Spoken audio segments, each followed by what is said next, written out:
Sahana Bhavatu Sahano Bhunaktu Saviryam Karavavahai Tejasvi Navaditamastu Mavivishavahai Om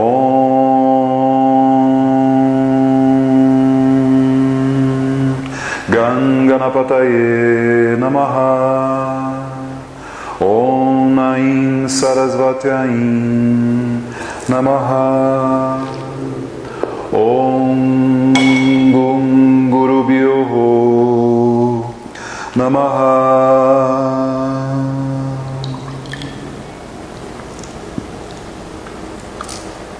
Om Ganga, Om Ganga, Om Ganga, Om Suchi, Om Suchi, Om Suchi, Om Madhava, Om Madhava, Om Madhava, Om Keshava, Om Keshava, Om Keshava, Om Punarikaksha, Om Punarikaksha, Om Punarikaksha, Om Vishnu, Om Vishnu, Om Vishnu, Om Tat Vishnu Paramapadam Pachanti Shuradi Vivachakshura Tatam, Om Shanti, Shanti, Shanti, Hari Om. Fazer 3 ons juntos.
Yatrageshvara Krishna Yatrapartu Danurdaraha Sri Vijaya Bhutir Dhruvanitir Matir Mama.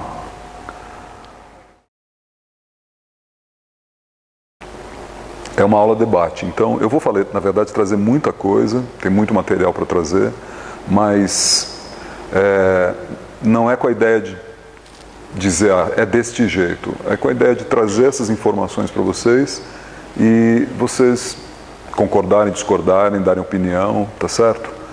Eu acho que, na verdade, o que está mais precisando essa questão da meditação é que a gente estude a respeito, tá? Está se colocando muitas coisas, se afirmando muitas coisas, e acho que está se questionando pouco. E tem coisas para se questionar, sim, muitas, bem importantes. Então, a primeira coisa que eu queria pedir para vocês, para quem puder, é se algum de vocês, ou vários de vocês, podem dizer para mim, para a gente, o que vocês entendem como meditação. Quem começa? O que você acha que é meditação? Pode falar à vontade, estamos estudando. Meditação é quando os praticantes chegam lá para vocês estão buscando meditação, né? Tem uma certa dificuldade assim, de explicar exatamente a meditação. Porque cada um vem com uma ideia diferente, né? Uns querem encontrar paz, outros querem ficar calminhos, né? É cada ligação, né? Não só com o autoconhecimento, mas a ligação com o divino, né? Uhum. Essa ligação, explicar assim, dessa maneira, né? Fica bastante... se diz? É que não é todo mundo fica preparado, né? Eu sinto que a pessoa não está preparada. Às vezes a pessoa, ela vem com uma ideia da meditação, ela acha uma coisa e ela quer aquilo, mas quando você começa a explicar de uma outra maneira, ela fala, isso aí. Porque a gente se vai assim, que nem uma escadinha de Patanjali, né? Uhum. A meditação está antes do samadhi, né? Está lá em cima, né? Então tem que passar rápido, de anos, até chegar lá em cima, né? É um preparatório, né? Eu acho que é uma questão de percepção. Tá. Para você chegar nessa percepção, você fala, A nossa racionalidade, a gente esquece que na verdade é um processo de conhecimento. Não é uma coisa assim que você é isso. É um processo de conhecimento. Processo. Para levar para a transcendência pessoal. Tá. Tá. Mais alguém quer colocar alguma coisa? Eu acho engraçado também assim, quando o pessoal fala assim, você vai fazer yoga e meditação. É que para mim as coisas estão tão conectadas, mas dá um estranhamento. Perfeito. O pessoal separa muito. Como assim? Porque é um processo. O Pedro Kuffer, uma vez ele falou isso, yoga é meditação, né?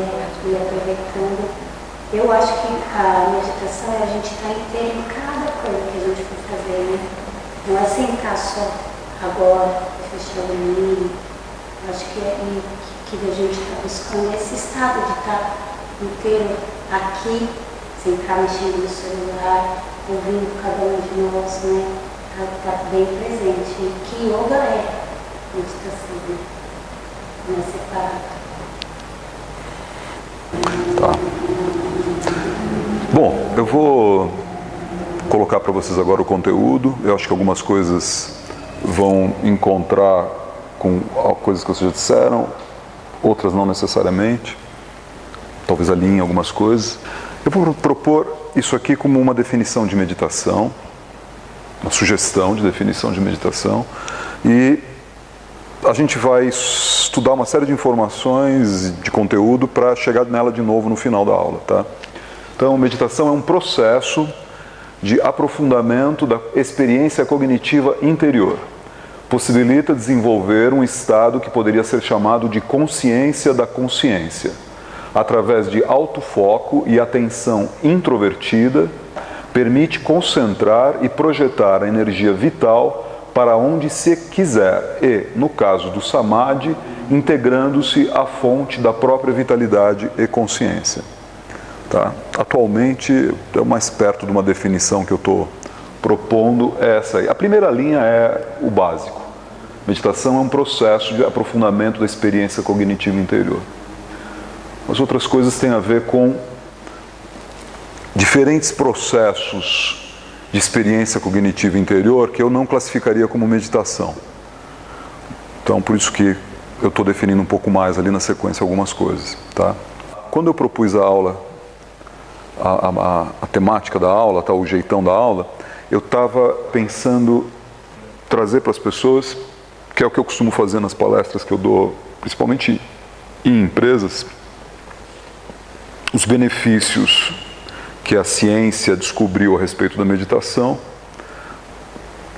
porque têm sido esses benefícios que têm feito que médicos indiquem alunos para mim e tudo mais, que tenha se incentivado a prática em vários lugares, porque a ciência tradicional, a ciência encontrou esses benefícios em pesquisas que têm sido feitas desde os anos 70, há um investimento pesado em pesquisa científica para entender o sistema nervoso central desde os anos 70. Boa parte, obviamente, desses investimentos saem de laboratórios farmacêuticos que querem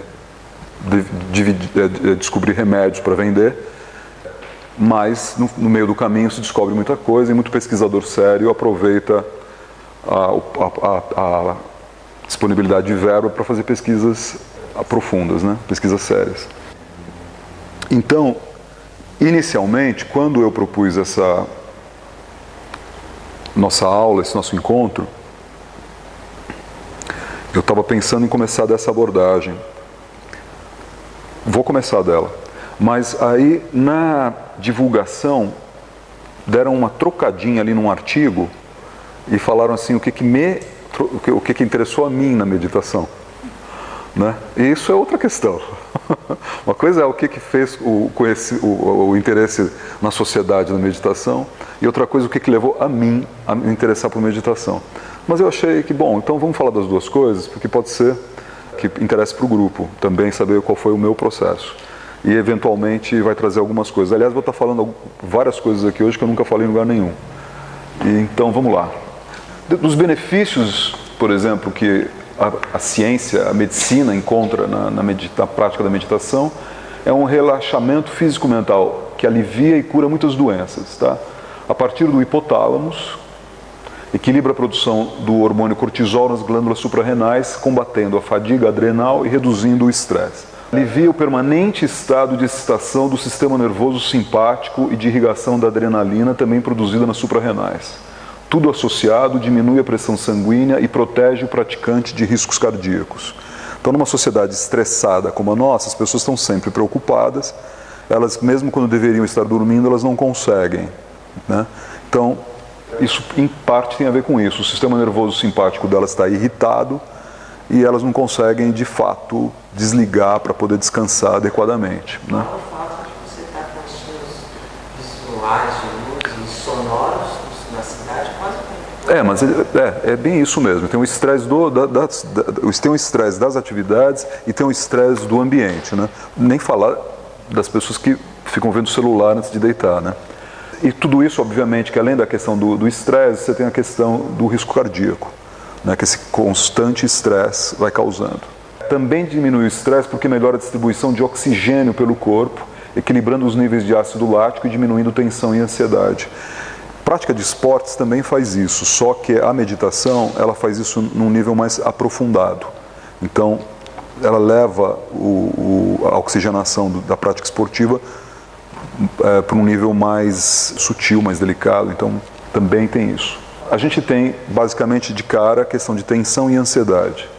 Problemas cardíacos, pressão alta, trombose coronária, diabetes, úlceras, problemas de pele, enxaqueca, desgaste muscular, pouca energia. São doenças ou quadros, sintomas de tensão. Ansiedade, você tem doenças físicas e psicológicas, baixa do sistema imunológico, dificuldades e irritação do aparelho digestivo, depressão, consumo de drogas. Meditação cura doenças porque trata a raiz causadora dessas doenças. A questão do lóbulo frontal melhora os processos de aprendizagem, autoconhecimento e controle das próprias emoções ao incentivar a expansão, espessamento do lóbulo frontal. O lóbulo frontal ali na frente mesmo ali da cabeça, vocês estão vendo, é onde se dá o nosso processo de discernimento, de decisões, é a parte racional, né? A meditação treina o lóbulo frontal. Então as pessoas adquirem um pouco mais de equilíbrio, são menos afetadas pelo cerebelo ali atrás, que é o reptiliano, porque o reptiliano dá os disparos, assim. Se você, quando olha uma situação, você deixa ela passar de tamanho do que ela realmente é, você hiperreage, você cria um problema para você mesmo. Se você também não vê do tamanho que é, ou você paralisa, porque o cerebelo pode paralisar também a ação, você não sabe como agir. Então, quem desenvolve o lóbulo frontal, trabalha o lóbulo frontal, vai ter mais discernimento, vai saber agir melhor em qualquer tipo de situação. A maior parte dos neurônios ou células neuronais sensíveis ao neurotransmissor dopamina estão aí no lóbulo frontal. Portanto, há mais serenidade e menos impulsão de agressividade inútil. Às vezes precisa ser agressivo em algumas situações, mas bem poucas. A pessoa aprende a usar a agressividade onde é necessário. A pineal é associada na meditação ao chamado terceiro olho. Produz melatonina, serotonina, que está associada a funções reguladoras do sono e do despertar.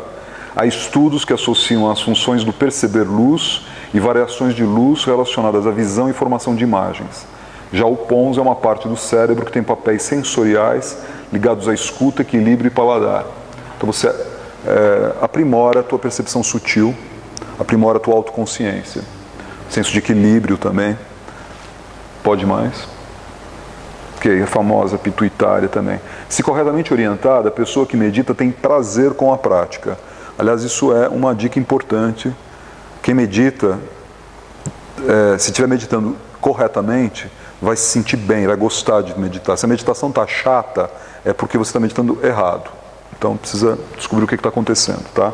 Sente mais autoestima e amor, já que estimula a produção e liberação natural de oxitocina, que é um hormônio produzido no cérebro, no hipotálamo e armazenado na neurohipófise, hipófise superior ou pituitária, que é a parte da frente ali. da hipófise, que é a pituitária.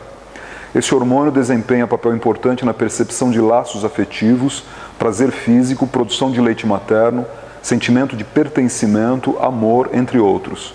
A glândula pituitária secreta também hormônios relacionados à absorção de luz e energia pelo corpo, regula atividades do corpo ligadas ao crescimento, estresse e pressão sanguínea, entre outras. É associada na meditação com o chamado sexto centro ou centro da consciência. Na verdade, o centro da consciência vai também até o hipotálamo e a pineal.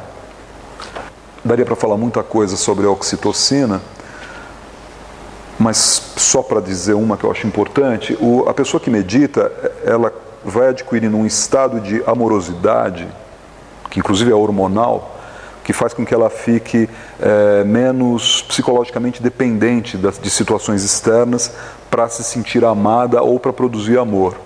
Tá? Não é que ela se torna egoísta, não é isso, mas ela fica menos psicologicamente em situações de dependência, situações desequilibradas de relacionamento. Tá? Ela vai saber contribuir para um relacionamento, ser mais amoroso e perceber o que é dela, o que é do outro e, em suma, estar mais em paz consigo mesma. A medula oblongata está ali só para a gente marcar, eventualmente eu vou falar dela, mas a medula oblongata é esse último pedaço da medula antes de chegar no cérebro, tá bom? Vamos lá para frente, o hipocampo. O hipocampo é esse anel em volta do hipotálamo, dos dois lados.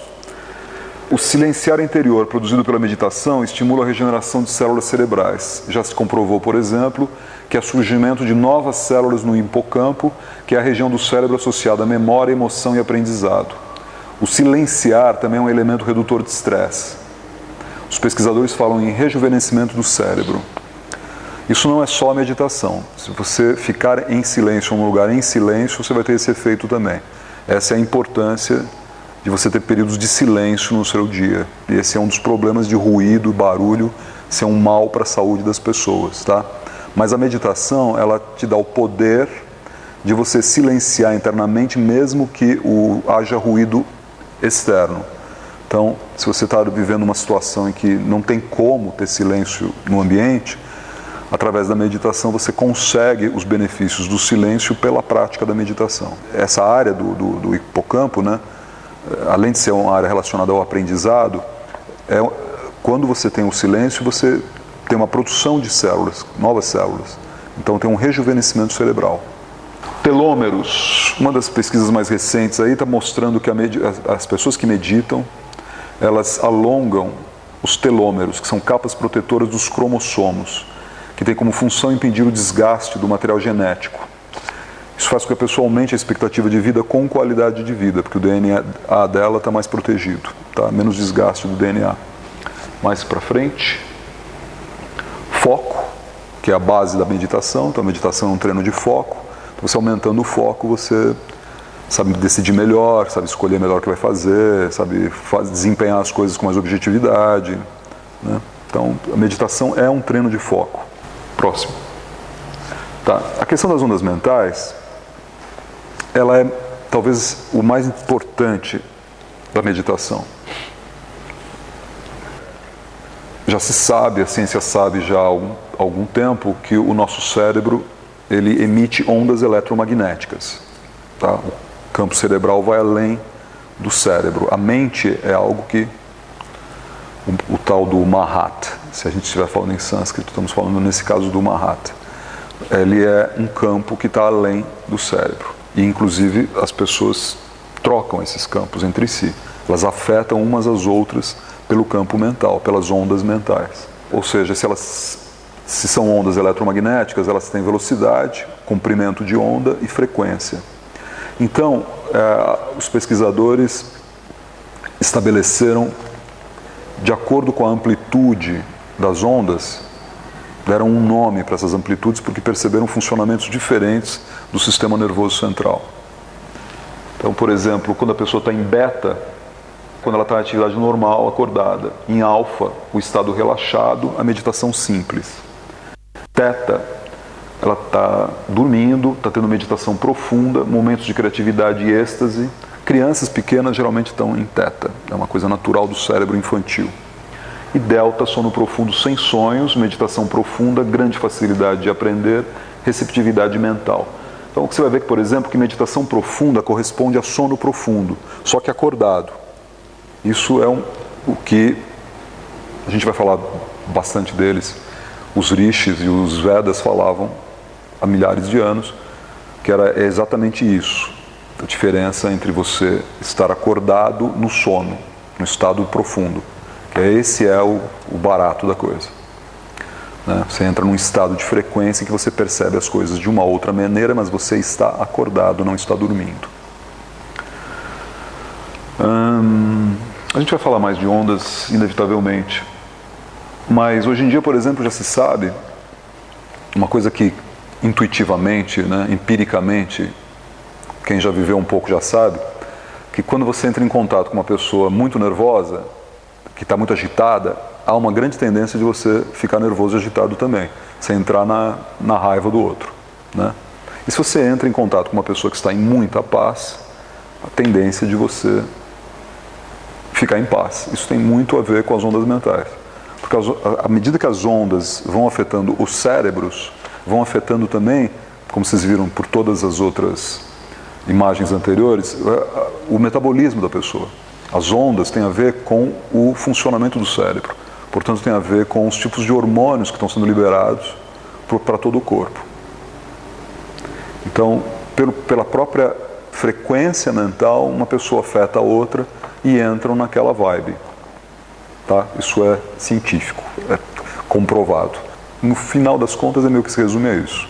Você ter um cérebro treinado, não achar que é só uma massa que fica ali. Você começa a perceber que tem um monte de pedacinhos que servem para coisas diferentes. Você treina ele. Ok? Vamos em frente? Bom, aí a gente chega então na questão. A gente olha para essa fotografia. Se alguém quiser tirar uma foto de si mesmo e colocar no Instagram ou no Facebook e dizer que está meditando, tira uma foto dessa que as pessoas vão achar que está meditando, né?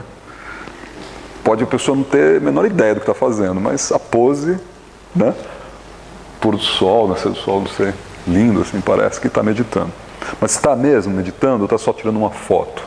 Está só fazendo pose de que está meditando? O que está acontecendo ali dentro? E essa é a grande questão. Vamos para a próxima imagem? Mas, por que eu apresentei tudo isso para vocês? Tem mais coisa, hein? Desde que eu montei essa pesquisa a primeira vez, acho que há uns 3 anos atrás, já apareceu um monte de outras coisas. Eu nem incluí, mas já tem mais coisas sendo publicadas, mais estudos sendo publicados. Então vamos pela lógica. Se médicos, terapeutas estão indicando meditação por causa desses benefícios, então devemos considerar como meditação aquilo que atinge esses benefícios. Se não atinge esses benefícios, então, peraí, estamos enganando o cliente, né? Alguém procura você, que é um médico, indica um paciente, como acontece comigo, assim, aconteceu já algumas vezes, vários casos, desde de pessoas com mais idade até mulheres grávidas, indo me procurar para conseguir, por indicação, para conseguir acalmar, para ter aqueles benefícios lá que os médicos leram lá, olha, tem esses benefícios aqui. Então, o que eu estou ensinando para a pessoa, o que eu estou orientando a pessoa, atinge mesmo isso? Né? Vai um pouco também do meu senso ético de se isso é real ou não. Né? Mas a minha primeira proposta número 1, é que a gente analise sobre essa ótica. Se a ciência que está recomendando a meditação está querendo esses resultados, então a gente tem que saber o que é que causa esses resultados, para poder chamar de meditação. Já que meditação é uma palavra como outra qualquer, no dicionário até um estado contemplativo é meditação. Se eu sair pensando sobre essa almofada, eu estou meditando sobre a almofada. É disso que a gente está falando? Não. Mas a palavra meditação serve para um monte de coisa, tá? Então não é essa a questão, não é uma questão semântica, a gente está querendo chegar o significado da meditação como algo que vai trazer aqueles benefícios. Vamos em frente. Esse é um ponto que eu acho muito importante. Basicamente é o ponto crucial de tudo que eu estou trazendo para vocês aqui, do que a gente precisa estudar.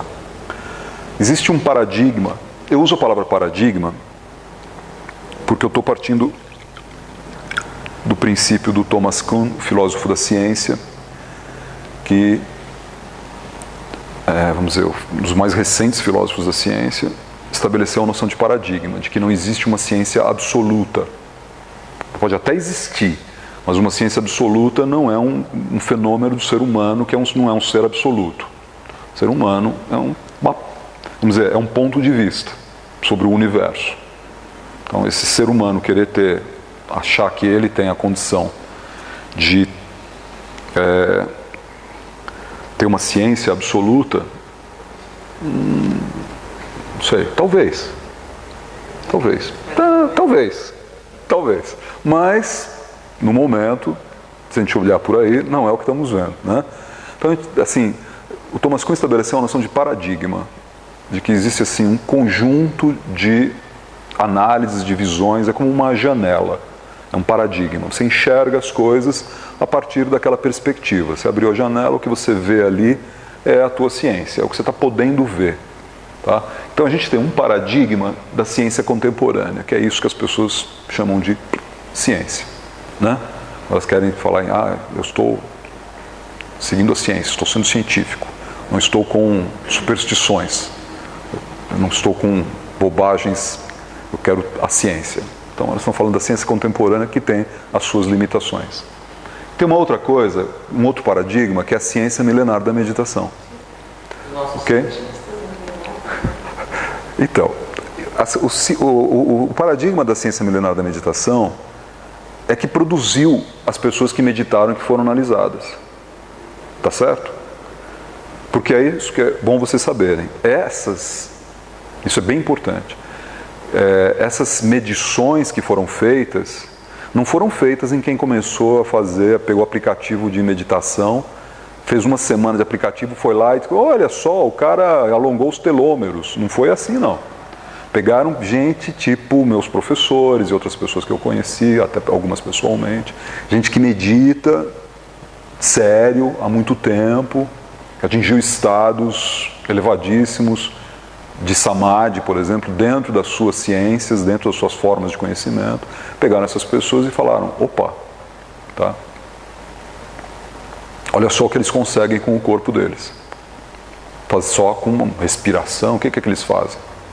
Então, fique bem claro isso. A ciência que é capaz de identificar todas essas coisas que eu apontei antes, ela não é capaz de criar a meditação. Ela pode ser que ela crie uma droga que as pessoas tomam e vão ter aquele efeito. Isso ela é capaz de fazer. Mas criar algo que você, com você mesmo, com o seu próprio corpo, você faz e chega nesse estágio, essa ciência não conseguiu. Ela precisa estudar a outra. A gente tem no momento, a gente tem lá uma área de intersecção entre as duas, em que uma está olhando para a outra. Essa que é a situação agora. Tá? Pessoalmente, eu sou uma pessoa que está estudando mais aquele lado do lado direito. Eu olho para o lado de cá, me interesso por ele, acho que ele é importante, mas eu não tenho condição de estudar os dois, pelo menos na minha vida assim não está aparecendo. Eu estou me dedicando a estudar mais aquele outro lado de lá, para saber o que é uma meditação eficiente. É isso muito mais o que eu estou buscando, uma meditação eficiente, do que comprovar para as pessoas que ela serve para alguma coisa. Tá? Não estou dizendo que esteja errado pesquisar outro lado, estou falando das minhas limitações.